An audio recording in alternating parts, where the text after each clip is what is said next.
अस्सलामुअलैकुम। ये रेडियो सदाए हुर्रियत जम्मू कश्मीर है। नसीमा खातून से मुख्य समाचार सुनिए। जम्मू इंटरनेशनल एयरफोर्स बेस जैसे फॉल्स फ्लैग ऑपरेशन पाकिस्तान तथा कश्मीर आंदोलन के विरुद्ध भारत के हाइब्रिड वॉरफेयर का एक भाग है। पाकिस्तान के विरुद्ध भारत के हाइब्रिड वॉरफेयर से लेकर भारत द्वारा अवैध रूप से अधिकृत जम्मू कश्मीर के कॉलोनाइजेशन तक भारत की ये सभी कार्रवाइयां संकेत करती हैं कि भारत एक फासिस्टवादी राज्य है। पाकिस्तान के विरुद्ध भारत का हाइब्रिड वॉरफेयर डोवल डॉक्ट्रिन पर आधारित है।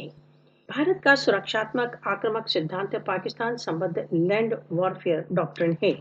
भारत ने पाकिस्तान को विस्थापित करने के लिए डोवल डॉक्ट्रिन अपनाया। भारत की हाइब्रिड वॉरफेयर स्ट्रेटेजी दक्षिण एशिया में उसके विस्तारवादी षड्यंत्रों का प्रमाण है।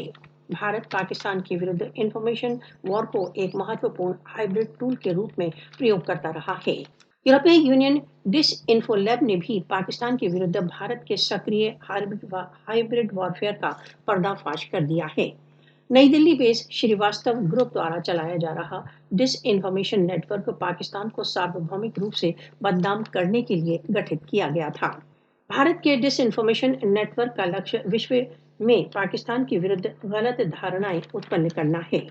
भारत अपने डिसइन्फॉर्मेशन अभियान द्वारा कश्मीरियों के विरुद्ध प्रतिवाद का अपराधीकरण करना चाहता है। भारत कश्मीरियों के न्यायपूर्ण संघर्ष को आतंकवाद बताकर कश्मीरियों के विरुद्ध किए जा रहे दमन को सामान्य बताने का प्रयत्न कर रहा है। अपने स्वयं निर्णय के अधिकारों के लिए कश्मीरियों का आंदोलन राष्ट्र संघ चार्टर पर आधारित है। भारत बहुत डिटाई के साथ भारत द्वारा अवैध रूप से अधिकृत जम्मू कश्मीर में अंतर्राष्ट्रीय मानों का उल्लंघन कर रहा है।